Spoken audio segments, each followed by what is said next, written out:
राधे श्याम। ये दो शब्द अटूट प्रेम का हिस्सा माने जाते हैं।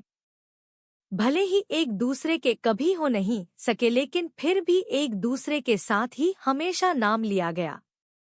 कृष्ण के जन्म, राधा के जन्म, उनकी दोस्ती की कहानियां तो बहुत प्रचलित हैं, लेकिन क्या आप जानते हैं कि राधा की मृत्यु कैसे हुई थी? कैसे उनकी प्रेम कहानी अधूरी रह गई थी?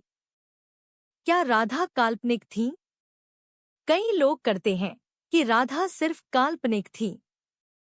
कारण कारण ये कि भागवत जिसने भी पढ़ी है उसका कहना है कि सिर्फ दशम स्कंद में ही जब महारास का वर्णन हो रहा है, वहीं एक जगह राधा के बारे में बताया गया है कि वो भी रास कर रही है और आनंद ले रही है।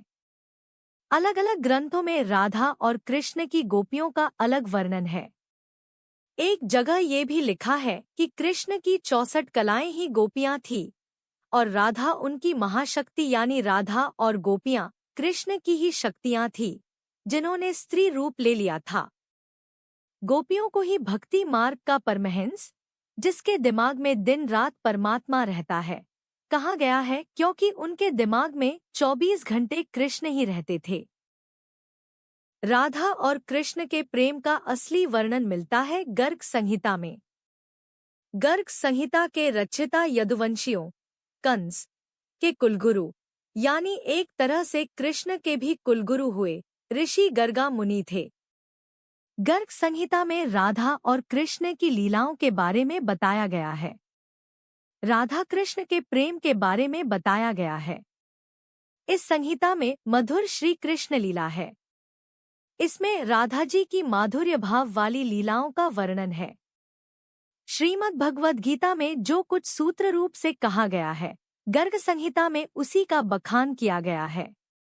अगर गर्ग मुनि यदुवंशियों के कुलगुरु थे तो ऐसा कैसे हो सकता है कि वो अपने सामने चल रही कृष्ण लीला में किसी काल्पनिक किरदार का चित्रण करेंगे?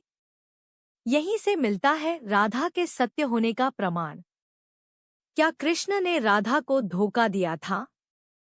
कृष्ण राधा से ये वादा करके गए थे कि वो वापस आएंगे, लेकिन कृष्ण राधा के पास वापस नहीं आए और चले गए।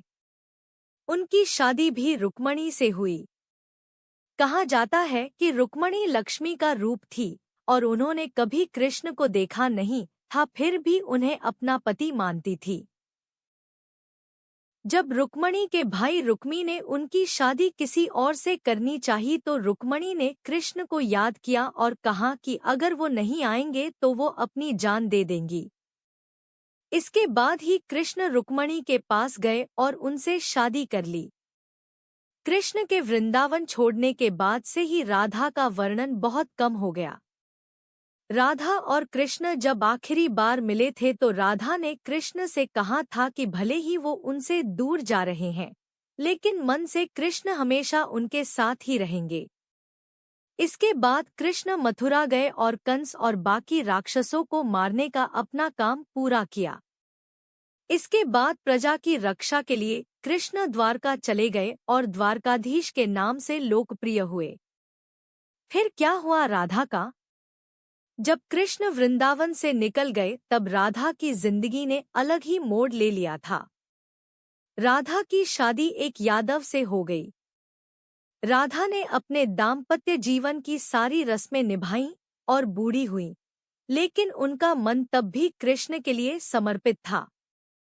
कौन थे राधा के पति? राधा के पति का वर्णन ब्रह्मावैवर्त पुराण में किया गया है। ये वेदव्यास द्वारा रचित 18 पुराणों में से एक है। राधा की शादी के बारे में भी अलग अलग कहानियां प्रचलित हैं। कुछ के अनुसार राधा की शादी अनय से हुई थी। अनय भी वृंदावन निवासी थे और राधा और अनय की शादी ब्रह्मा की एक परीक्षा के बाद हुई थी।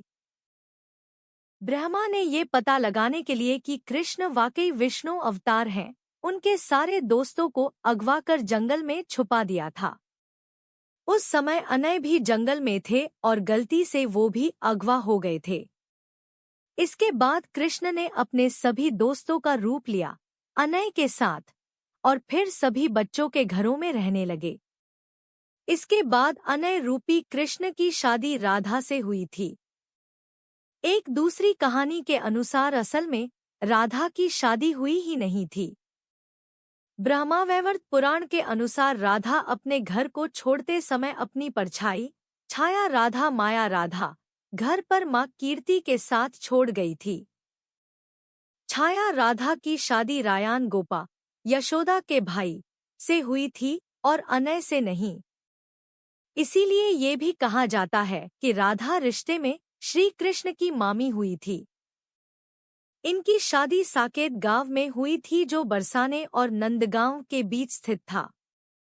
यानी राधा ने अपना शादीशुदा जीवन अच्छे से व्यतीत किया, भले ही मन से वो कृष्ण से जुड़ी रहीं। कैसे हुई राधा की मृत्यु? लोक कथाओं के अनुसार अपने जीवन के अंतिम दिनों में राधा ने अपना घर छोड़ दिया था और कृष्ण से मिलने द्वारका चली गई थी। जब आखिरकार ये दोनों मिले तो दोनों ने कुछ नहीं कहा।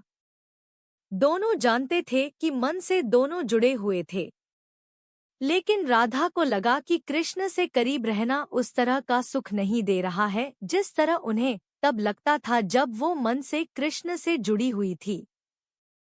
राधा बिना कुछ बोले महल छोड़कर चली गई।